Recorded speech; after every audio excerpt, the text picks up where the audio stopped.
যখন লৌহে মাহফুজ থেকে কোরআন দুনিয়াতে নামছেন, পাহাড় নিষেধ করেছে, জমিন নিষেধ করেছে, আসমান নিষেধ করেছে, বলে আল্লাহ সহ্য করতে পারবো না কোরআনের তাজাল্লি, জালালিয়াত সহ্য করতে পারবো না। আমার নবী বুক পেতে দিলেন, বলে আল্লাহ আমার বুকে সিনাতে নাজিল করো, যদি জ্বলতে হয় তোমার প্রেমে জলে ছাই হয়ে যাব। রব্বে কারীম কোরআন যখন ইকরা বিসমি রাব্বিকাল্লাযী খালাক আয়াতে কারিমা দুনিয়াতে নাজিল করছেন, সিনায়ে মুস্তাফার মধ্যে নাজিল করছিলেন। আমার নবী সিনা মোবারকে আর সিনায়ে মুস্তাফার দিকে তাকিয়ে আল্লাহ বলতেছেন, যালিকাল কিতাব, এটা সেই নবী লা রাইবা ফি, যেই নবীর মধ্যে কোনো সন্দেহ তালাশ করিস না। হুদাল লিল মুত্তাকিন, মুত্তাকিনদের কাছে যা, নবীকে চিনবি, নবীকে যখন চিনবি সিজদায় যেতে দেরি হবে না, সমস্ত পর্দা সরে যাবে, আমি আল্লাহ তোর বান্দা থেকে বন্ধু বানিয়ে নিব। সুবহানাল্লাহ, আল্লাহ ইয়া রাসূলুল্লাহ,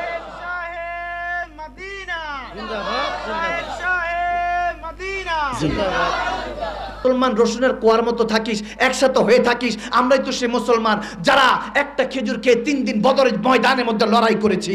আমরাই তো সে মুসলমান যারা হানজালা রাদিয়াল্লাহু তাআলার মতো নিজে মাত্র বিয়ে করেছে, বাসরাতিতে স্ত্রীকে নব দুলহানকে রেখে নবীর হুকুমে জিহাদের ময়দানে গিয়ে রক্ত দিয়ে গোসল করে ইসলামকে উপহার দিয়েছে। তাহলে মুসলমান তখন ফায়েজ পেয়েছে কোরআন থেকে, তখনও তো কোরআন ছিল, এখনো আছে, তখন আমার আল্লাহ রাসূল ছিল, এখনো আছে, কিন্তু একত্রিত হতে পারছি না কেন? আল্লাহর ওলিদেরকে যখন জিজ্ঞেস করলাম তখন বলতেছে আয়াতে কারিমা, ওলামায়ে কেরাম বসা, আয়াতে কারিমার মধ্যে হরফে মুকাত্তাত, মুতাশাবাত, তারপরে মুহকামাত, কিছু হরফ ওয়াত আছে, কিছু হরফ দ্বয় আছে, 3 রকমের। যেমন আয়াতে মুকাত্তাত যেগুলো, মুতাশামাত যেগুলো, মুকাত্তাত মুতামাশামাত এগুলো যেগুলো আছে, যেমন ধরেন আলিফ লাম মিম ইয়াসিন তাহা, অর্থ জানি না, বলি আল্লাহ আল্লাহ রাসূল ভালো জানে, আল্লাহু রাসূল আলাম। আল্লাহ আলিফ লাম মিম অর্থ আল্লাহ আল্লাহ রাসূল ভালো জানে। তুমি তো বলছো যে পুরা কিতাব 6666 আয়াত 114টা সূরা তুমি বান্দার জন্য নাজিল করেছো, এখন আলিফ লাম মিমই বুঝলাম না, তাহলে কেমনে কি হবে? তখন বলতেছে হ্যাঁ, এগুলো রেড জোন, এগুলো নিয়ে আকীদা বানাতে পারবি না। যেমন আমার আল্লাহর হাত নেই, তখন তুই যখন হাতের ব্যাপারে আসবে ইয়াদুল্লাহ, তখন হাত বলবি না। ইমামদের কাছে যা, ওলি আল্লাহদের কাছে যা, মুত্তাকিনদের কাছে যা, তেনারা তোকে পড়াবে যে এটা আল্লাহর হাত নয়, এটা আল্লাহর হেফাজত। সুবহানাল্লাহ বলেন, সুবহানাল্লাহ বলেন। আল্লাহ হেফাজত করবেন ইহকাল পরকাল যদি নবীর গোলামিতে এসে যায়। আল্লাহ ওয়াদা করেছেন, এই জন্য আল্লাহর আগের কথাও ঠিক আছে, লাম ইয়ালিদ ওয়া লাম ইউলাদ, আমি কাউকে জন্ম দেই নাই, কারো থেকে জন্ম নেই নাই। তাহলে আল্লাহ, তাহলে বাশারুম মিসলুকুম বললা, তোমার নবীকে নবী আমাদের মতোই মানুষ বলে? হ্যাঁ মানুষ তো বলছি, কারণ বাশারিয়তের তো চেহারা সুরত পড়িয়েছি, নাহলে তোরা কোরআন কিভাবে পাইতি, শব্দ কিভাবে পাইতি, এজন্য পড়িয়েছি। কিন্তু ভুলে যাস না সেই নবী আবার আমার মেহবুব, আমার ভালোবাসার মানুষ, যাকে আও আদানা কাবা কাউসানে নিয়ে দিদারও দিয়েছি, তিনি ওখানেরও মেহমান, এখানেরও মেহমান। সেখানে গিয়েছে উম্মতকে শাফাআত করার জন্য, আর এখানে এসেছে উম্মতকে হেদায়েত করার জন্য। সুবহানাল্লাহ। যখন জিজ্ঞেস করলাম তখন আল্লাহর ওলিরা বলতেছে এবার বুঝতে পেরেছো? বললাম হ্যাঁ বুঝতে পেরেছি, তবেও কনফিউশন আছে, কোরআনকে একটু বিশ্লেষণ করেন। বলে তোমাকে যদি কোরআন থেকে সন্দেহ দূর করতে হয় তাহলে তোমাকে আগে যালিকাল কিতাব বুঝতে হবে, এটা কোন কিতাব। এখন এই কিতাব যখন নাজিল হচ্ছে, আর একটু ডিটেলস আমি 1-2 মিনিট তাফসীর করবো, এরপরে আপনি বুঝে এসে যাবে, আর বেশি কথা বলা লাগবে না। বলবেন হুজুর এত কথা বলতেছেন বুঝতেছি না, একটু মনোযোগ দেন ইনশাআল্লাহ। আমার মদিনাওয়ালার সাদেকায় সাহাবারা সবচেয়ে নিকৃষ্ট জাতি যারা ছিল, জাইয়ামে জাহিলি যুগের মধ্যে যারা ছিল, বর্বরতার মধ্যে, তারা কিন্তু এখন সাহাবা উজ্জ্বল নক্ষত্র হয়ে আছে। তেনারা একটু শুধু বুঝার চেষ্টা করেছেন আমার নবীর নাজরে কারামের উসিলায়, তখনও বুঝতেছেন, এখনো বুঝেছেন।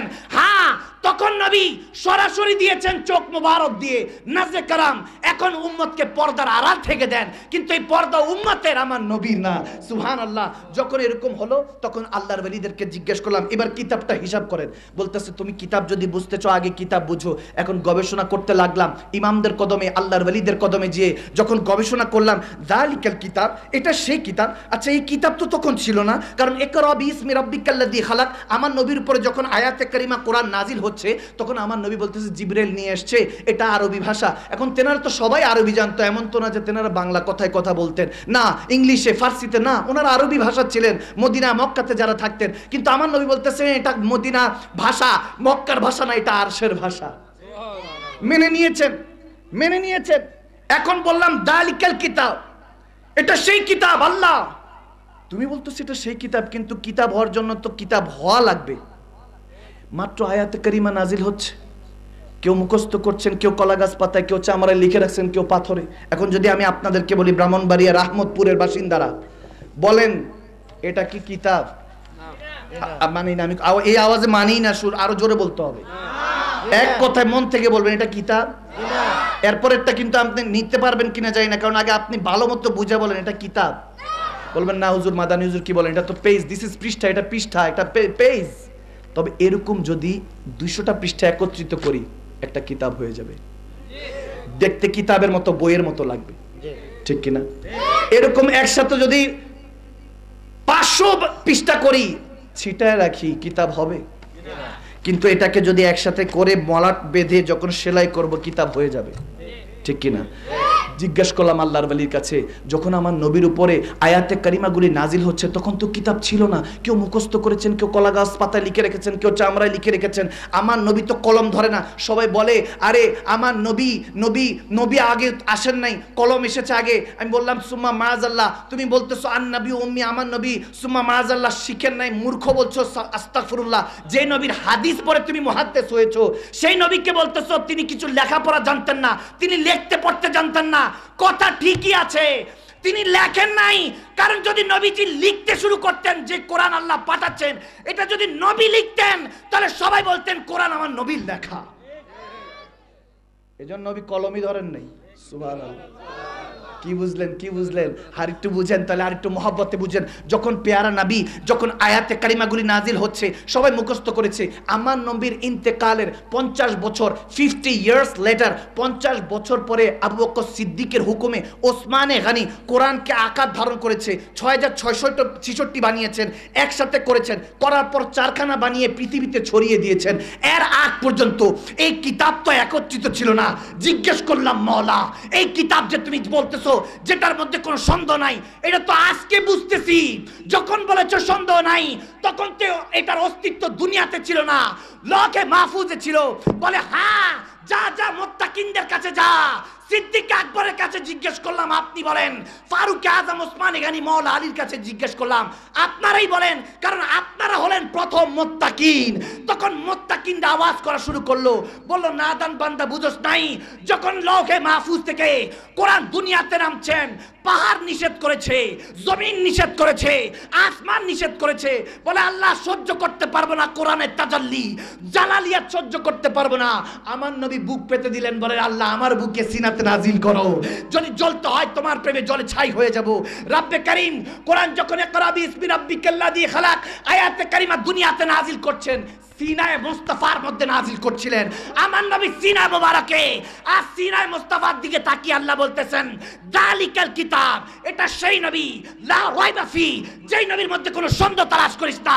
হুদাল্লিল মুত্তাকিন, মুত্তাকিনদের কাছে যা, নবীকে চিনবি। নবীকে যখন চিনবি, সিজদায় যেতে দেরি হবে না, সমস্ত পর্দা সরে যাবে। আমি আল্লাহ তোর বান্দা থেকে বন্ধু বানিয়ে নিব। সুবহানাল্লাহ। আল্লাহ ইয়া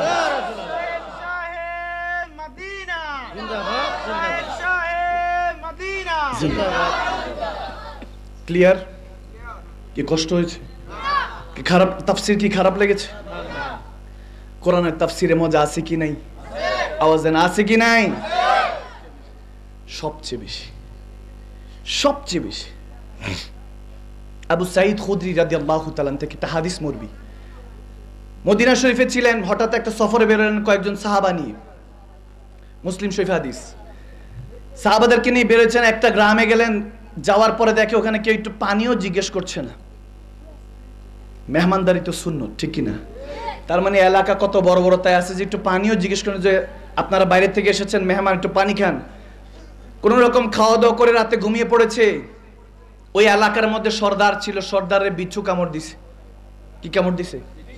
কামড় দিছে। রাতের বেলায় সবাই সাগরেদরা দৌড়ায় আসছে সাহাবায়ে রাসূলদের কাছে, এসে বলতেছে আপনারা কি কোনো দম দুরুদ দোয়া দুরুদ কিছু জানেন? বিচ্ছু কামড় দিয়েছে, অবস্থা খারাপ। হযরতে আবু সাঈদ খুদরি রাদিয়াল্লাহু তাআলা আমার নবীর আশেক সাহাবা চিন্তা করছে যে সাহাবাদের সাথে এই সুলুক করলি, ব্যবহার করলি, তোদেরকে একটা শাস্তি দিতে হবে। সুবহানাল্লাহ। আসলে মূলত শাস্তি না, শিখাচ্ছেন, ঠিক কিনা? সিস্টেম শিখাচ্ছেন। এখন যখন বলতেছে একটু দমটম করে দেন, পানির মধ্যে ফু দিয়ে দেন, সূরা তেলাওয়াত কিছু যদি টাকা বলে আমি করতে পারবো, সুস্থ হয়ে যাবে। আবু সাঈদ খুদরি বলছেন, বলে সুস্থ হয়ে যাবে, তবে এটার জন্য হাদিয়া লাগবে। সুবহানাল্লাহ, কি লাগবে? এখান থেকে ওলামায়ে কেরামরা বলতেছেন যে ওয়াজ খেতাবাত করে আল্লাহ আল্লাহ রাসূলের জন্য যদি কেউ কিছু দেয় নেওয়া যাবে। সুবহানাল্লাহ। আমার নবী হাদিয়া কবুল করতেন, যাকাত ফিতরা নিতেন না, সুম্মা মায়াজল, কিন্তু হাদিয়া দিলে কবুল করতেন। কেউ যদি তোফা দিত, কিছু দিতেন, কবুল করতেন। তো এখান থেকে এসেছে। তোতেম বলতেছে কি লাগবে? সুস্থ করে দিবেন, দম করে দিবেন, ফু দিয়ে দিবেন, কি কি দিব? বলে 40টা বকরি। কয়টা? আওয়াজ দেয় না, আওয়াজ দেয় না। কয়টা? কথা মনে ভালো লাগছে না? আর একটু মজা লাগবে, একটু পরে আসতেছি। যখন 40টা চাইলো, তারা তো এখন সর্দারের জানতো, বলে ঠিক আছে কোনো সমস্যা নেই, 40টা বকরি নিয়ে আসলো। কিছু কিছু সাহাবারা নারাজ হইলেন, কিছু কিছু সাহাবারা যেমন অনেকে জিজ্ঞেস করতে পারে, হুজুর আলেমে দ্বীনরা মাহফিল করার জন্য বাজেট করে, হাদিয়া নেন, এটা কি জায়েজ কিনা? জায়েজ। এটা কি জায়েজ, তবে হ্যাঁ ওয়াদার মধ্যে বরকত থাকতে হবে। মুমিন যদি হন ওয়াদার খেলাফ করা যাবে না। ওয়াদা যেখানে দিয়েছেন, আস্তে আস্তে আমি দৌড়াদৌড়ি করতেছি। আমি 10টায় মাইক ধরার কথা, আমি 10টা 13 মিনিটে আমি গাড়ি থেকে নেমেছি। আমি ওই 13 মিনিটের জন্য আপনাদের কাছে ক্ষমা প্রার্থী, কারণ রাস্তার অবস্থাটা ভালো না, রাস্তাটি একটু খারাপ। 13 মিনিটের জন্য ক্ষমা চাচ্ছি, ক্ষমা করে দিবেন?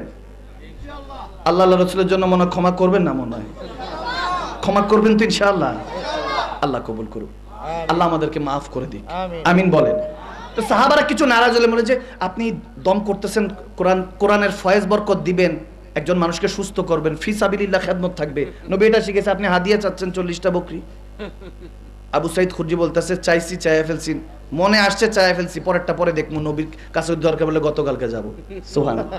বলে দরকার বললে নবীজির কাছে আগামীকালকে যাব, গিয়ে এটার হিসাব করব, কিন্তু 40টা বকরি দিতে হবে। কেন? একটু পানিও জিজ্ঞেস করলো না। কথা বুঝতে পেরেছেন? এখনকার যারা আলেমে দ্বীনরা বাজেট করে, প্রথমে এরকম ছিল না। আমার কথা বুঝতে পেরেছেন?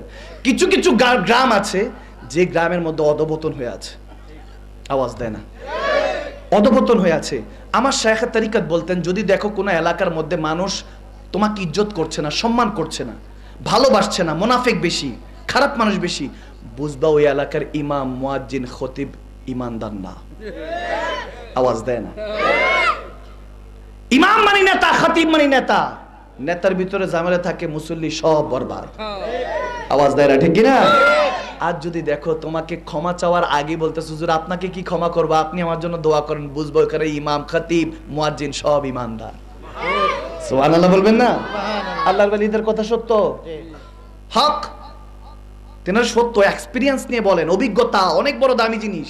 আবু সাঈদ খুরজি যখন বললেন, কিছু সাহাবা স্যাটিসফাইড, কিছু সাহাবা নারাজ, বলে এটা হুজুরের ইসলাম না, আপনি এটা বললেন 40টা বকরি চাইছেন, একটা দুইটা হইলে তো কোন রকম চলতো, আমরা কয়েকজন আছি, 1-2টা, 40টা, এটা কোনো কথা? দম করে দিলেন, সূরা ফাতিহা তেলাওয়াত করে দিলেন, পানি দিয়ে দিলেন, পানি খাইতে দেরি নাই, সর্দার সুস্থ। উসিলা পানি, কিন্তু সুস্থতা দেওয়ার মালিক কে? কোনো সন্দেহ আছে? উসিলা বুঝতে হবে, ওয়াবতাগু ইলাইহিল ওয়াসিলা। এটা যদি না বুঝেন আপনি, তাহলে ট্যাবলেট খায়েন না জ্বর হইলে। আওয়াজ দেন। ডাক্তারের কাছে কেউ যদি এটা বলে যে আমি উসিলা মানি না, কিন্তু ডাক্তার অসুস্থ হলে ডাক্তারের কাছে যায়, তার জুতার বাড়ি দেওয়া দরকার। তাহলে তুই আল্লাহর কাছে বল। খাবার যেটা জমিন থেকে, ফসল থেকে, ওই যেটা বিভিন্ন বান্দারা প্রথম চাষাবাদ করছে, প্রথম মাটি কেউ অন্য কেউ আবাদ করছে, পানি অন্য কেউ দিছে, বীজ আরেকজন লাগাইছে, উঠাইছে আরেকজন, ভাঙাইছে আরেকজন, বেচছে আরেকজন, কিনছে আরেকজন, রান্না করছে আরেকজন, মুখ পর্যন্ত তুলে দেওয়ার মানুষ আরেকজন, এত উসিলা নিলি। আওয়াজ দেন। বুঝি না, আমার মাথা বুঝে না, আমি কারোর সাথে ঝগড়া করি না, আমি খোদার কসম, যে কোনো সুন্নি আলেম হন, অন্য ঘরানার হোক, আমি কখনোই কাকে কিছু বলি না। আমি শুধু এতটুকু বলি যে আল্লাহ তাদেরকে ওই বুঝ দাও নাই, কিন্তু আমাকে যে বুঝটা দিছো আলহামদুলিল্লাহ। তাদের কিসমত ওই বুঝটা নাই, যে বুঝে 1 বছরে, মানে কথার কথা, যে বুঝে 7 বছরে বুঝে, যে বুঝে না 90 বছরও বুঝে না, ঠিক কিনা? আবু সাঈদ খুরজি দম করে দিলেন, সুস্থ। চলে আসলেন মদিনায়, সাহাবারা নবীজির কাছে নালিশ, ইয়া রাসূলুল্লাহ 40টা বকরি নিছে। সুবহানাল্লাহ। আমার নবী মুস্কি হাসি দিয়ে বলতেছে, কি হইছে আবু সাঈদ, গিয়েছে? বলে ইয়া রাসূলুল্লাহ গিয়েছি, কোনো আপ্যায়ন নাই, কোনো মেহমানদারি নেই। বুঝছি এটা একদম জাহেলিয়াতের মধ্যে আছে, চিন্তা করলাম তাদের থেকে কিছু নিয়ে নেই, ইসলামের জন্য কাজে দিবে। তখন আমার নবী বলতেছে কয়টা নিছো বকরি? তখন নবীজির এই জায়গাটা আমার খুব বেশি মজা লাগে। নবীজি মুচকি হাসি দিয়ে কোনো জায়েজ না জায়েজ কোনো ফতোয়া না দিয়ে এমন একটা সমাধান দিলেন যে সবাই মুচকি হাসি দিয়ে চলে গেল। নবীজি বলতেছেন এক কাজ করো, 20টা আমার কাছে রেখে যাও আর বাকি 20টা তোমরা বন্টন করে নাও।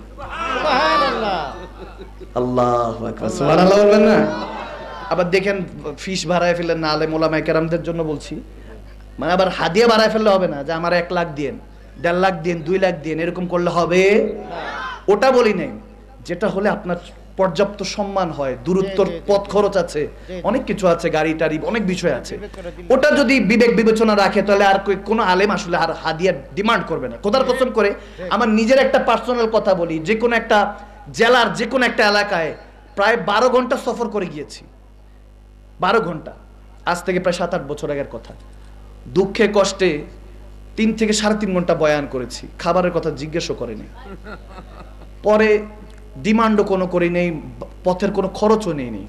কারণ আমার দাদা হুজুর কেবলা সৈয়দ আবেদ শাহ মাদানী আওলাদের রাসূল, তেনার নিষেধ ছিল। আমার মুর্শিদে করিম শাইখে তরিকত সৈয়দ জান শাহ মাদানী তেনারা কখনো এভাবে করেন নাই, বরং 3 বছর আমার মুর্শিদে করিম ইন্তেকালের পর্দার 3 বছর আগে যত আশেপাশে গ্রাম ছিল 1 পয়সা হাদিয়া নিতেন না, এমনকি গাড়ির তেলের ভাড়াটাও নিতেন না। বলে যে আমি এই 3 বছর আমি ইন্তেকালে যে কয়টা দিন বাঁচি, ওনার নিয়ত ছিল 60-এ যখন ওনার বয়স পাড়া দিয়েছে, বলে যদি 63-তে আমার নবীর সুন্নতে, আমার নবী যেমন 63 বছর হায়াত পেয়েছেন, যদি নবীজি কবুল করে ফেলে 3টা বছর আমি আর কারো থেকে একটা কোনো পয়সাও নিব না, আমি খেদমত করব ফিসাবিল্লাহ। 3 বছর তিনি খেদমত করলেন, নবীজি কবুল করলেন, 63 বছরে তিনি নবীর কদমে চলে গিয়েছেন কবর। ইন্নামা আমালু বিন নিয়ত। আপনি নিয়ত যেটা করবেন বরকত দিবে কে? আল্লাহ। আপনার নিয়ত সহি থাকলে। দেখেন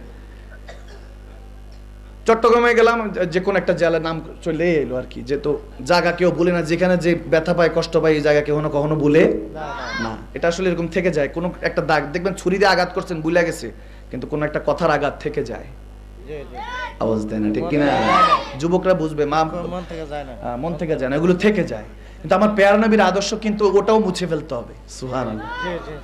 ওটা আসতেছে একটু পরে। তো আমি এক্সপিরিয়েন্স বলছি যে আমি কখনো এবং হাদিয়া ডিমান্ড করতাম না।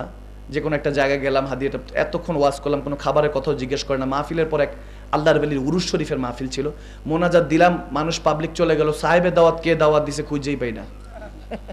বললাম কি বিদায় নিব? ঠিক আছে, হাদিয়া না দেন অন্তত দেখা তো করবেন, বিদায় তো দিবেন, খবর নাই।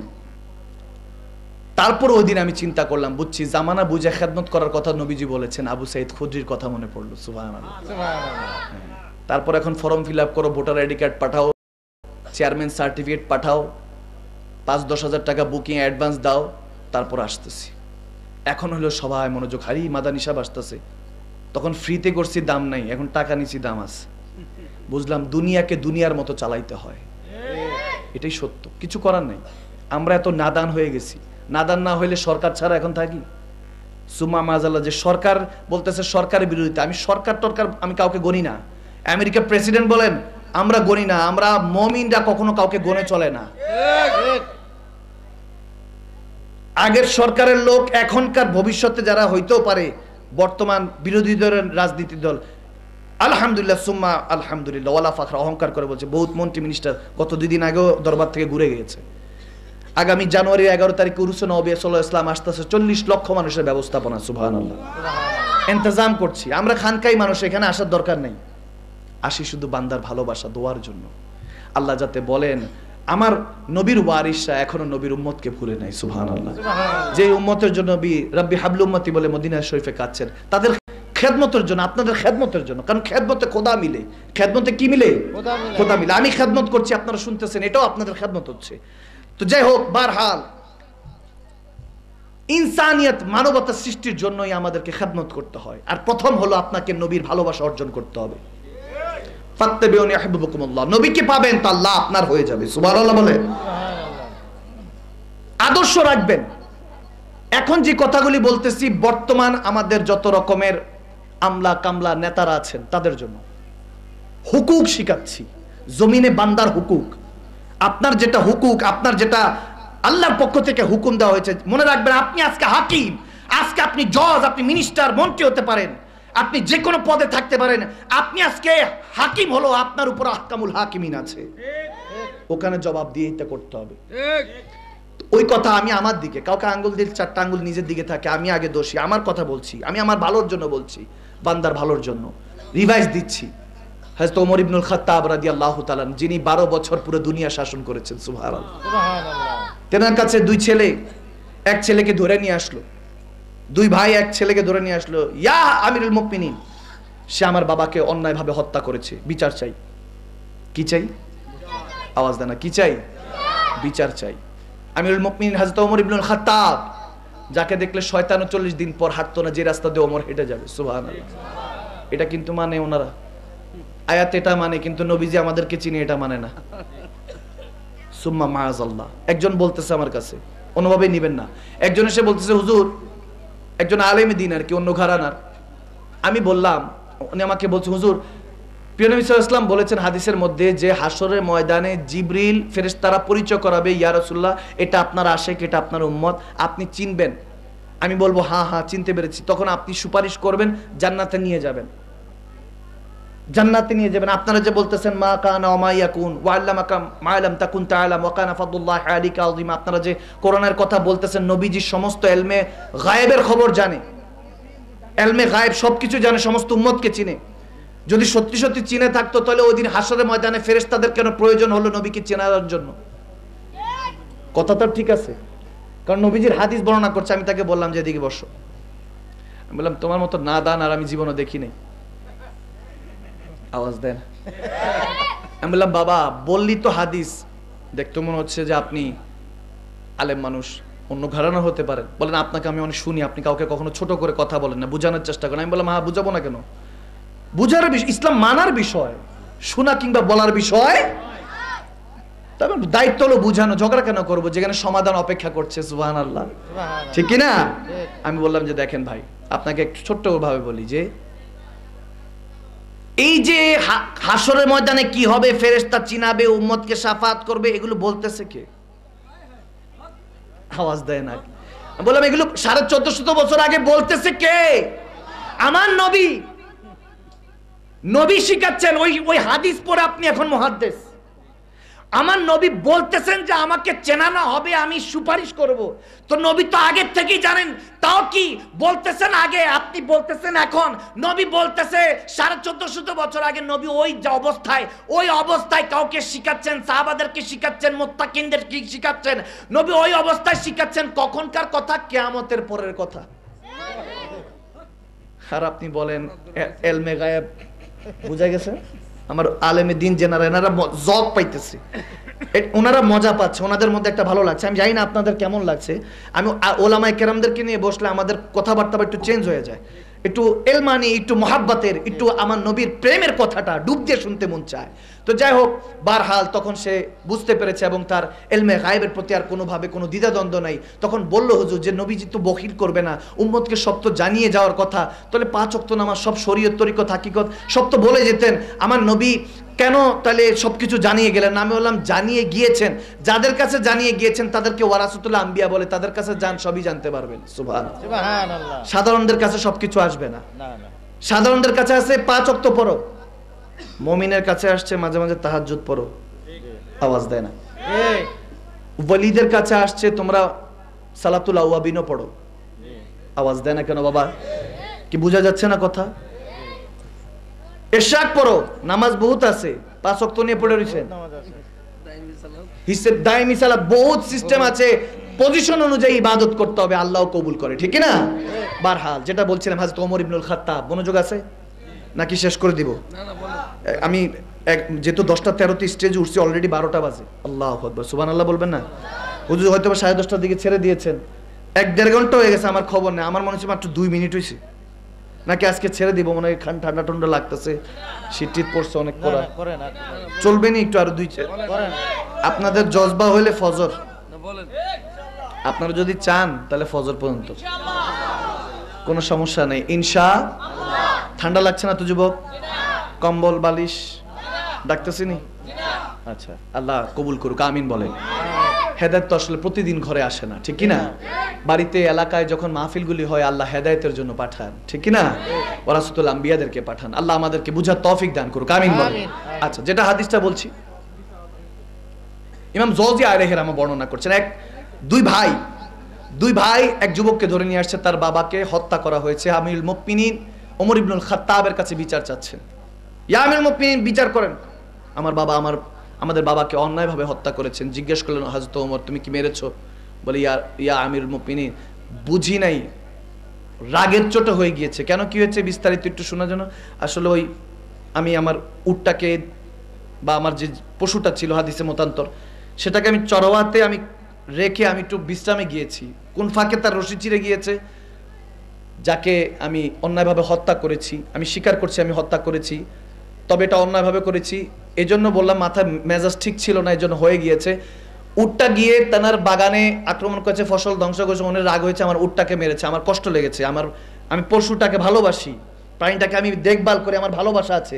দেখবেন যারা পশু পাখি কোরবানিতে যখন গরু নিয়ে যায়, তখন দেখবেন যে মাঝে মাঝে কাঁদে। গরুটার মধ্যে একটা বাড়ি দিয়ে বলে যায়, যা দিয়ে দিলাম, একটা হুকুক থাকে, আদায় করে মনের মধ্যে একটা। যারা পালে, এবার যে কোনো হোক, মানুষ হোক, মানুষের বাচ্চা হোক, জানোয়ারের বাচ্চা হোক, পশুর বাচ্চা হোক, মায়া থাকেই, ঠিক কিনা? এবার দেখেন, একটা কুকুরের বাচ্চাও ভালো লাগে, একটা মানুষের বাচ্চাকেও দেখতে ভালো লাগে, ঠিক কিনা? ছোট ছোট বিষয়ের মধ্যে আমার আল্লাহ প্রেম রেখেছেন, তাই বোঝার চেষ্টা করেন। তো বলতেছে নষ্ট করেছে ফসল আদি, আমার মেজাজ খারাপ হচ্ছে, আমি একটা পাথর মেরেছি, মাথায় পড়েছে, উনি ইন্তেকাল করেছেন। আমি ইচ্ছা করে মানি না, রাগের বশে হয়ে গিয়েছে। এখন শরীয়তের ফয়সালা অনুযায়ী তো যেহেতু সে অন্যায় করেছে, শাস্তি তো আছে, ছেলেরা শাস্তি চাচ্ছে। এখন বলতেছে তাহলে তোমার শাস্তি হলো ফাঁসি। আজ তো ওমর ইবনুল খাত্তাব এক জায়গায় বসে সারা দুনিয়ার লিড দিয়েছেন, সুবহানাল্লাহ কয় না? ওনার কি ভিন গ্রহ থেকে এসছেন? না। আজ ওমর বলতেন, আমার বাবা খাত্তাব আমাকে 7-8টা উট সোজা করতে দিতেন, আমি 7-8টা উটকে লাইন করতে পারতাম না। এটা তো আমার নবীর সাদকা যে আজকে সারা দুনিয়া আমি লিড করছি, সুবহানাল্লাহ। আমার নবীর সাদকা যে আমি আজকে সারা দুনিয়াকে আমি চালাচ্ছি, আল্লাহু আকবার। সে নবীর হয়ে যান, খোদার কসম করে বলতেছে, আপনি যা বলবেন জুবান দিয়ে আল্লাহ তা কবুল করে নেবে। আজকে আস্তে আস্তে বহু প্রমাণ পেয়েছি। যাও, বারহাল আমি যেটা বলছি, আজ তোমার বলছে ফাঁসি, তোমার আখিরি কোনো ইচ্ছা আছে? বলে আমিরুল মুমিনিন, যেহেতু মুসলমান, আমার স্ত্রী আছে, সন্তান আছে, মা আছে, বিদায় আছে, কিছু ঋণ আছে, পরিশোধ করে আসতে চাই, আমি কয়েকটা দিনের সময় চাই। এখন সে ছিল আজনবী, মদিনা শরীফে আজনবী। এখন কেউ তো একজন জিম্মেদারি নেওয়া লাগবে, একে তো এমনি ছাড় দেওয়া যাবে না, ঠিক কিনা? আওয়াজ দেয় না, আমার কথা বুঝতেছেন তো? আচ্ছা, জিম্মেদারি দেওয়া লাগবে। ওই সময় কেউ দাঁড়ায় না, সবাই বসে আছে, বলে কে জিম্মেদারি নেবে? চিনি না, বাপকে মাকে, আন্দাজে চলে গেলে পরে তার বদলে তা আমার ফাঁসি, ঠিক কিনা? জিম্মেদারি কে নিবে? হঠাৎ করে আমার নবীর আশিক, অনেক বড় দিওয়ানা সাহাবা হযরত আবু যার গিফারি রাদিয়াল্লাহু তাআলা দাঁড়িয়ে গেলেন, সুবহানাল্লাহ। আমি সাক্ষী দিব আমিরুল মুমিনিন, সবাই দেখতেছে হযরত আবু যার গিফারি রাদিয়াল্লাহু তাআলা, জেনার ব্যাপারে এমন এমন হাদিস আসছে, ওগুলো বললে আবার অনেক সময় যাবে, যাকে আমি ওদিকে না যাই, আমার বিস্তারিত হয়ে যাচ্ছে। আমি শুধু সংক্ষেপে বলবো, এমন একজন সাহাবী যিনি নিঃসন্দেহে, সব সাহাবার তো এমনিতেই জান্নাতি, हर नबी के हर साहबी जन्नती, लेकिन उनके शान ये है कि वो हजारों आशिक को, गुनाहगार को दोजख से लेकर जन्नत में ले जाएंगे, सुभान अल्लाह। अहले बात के जो दिगर आशिक होंगे, तो बहरहाल এত আশিক ছিলেন, তিনি বললেন আমি আছি।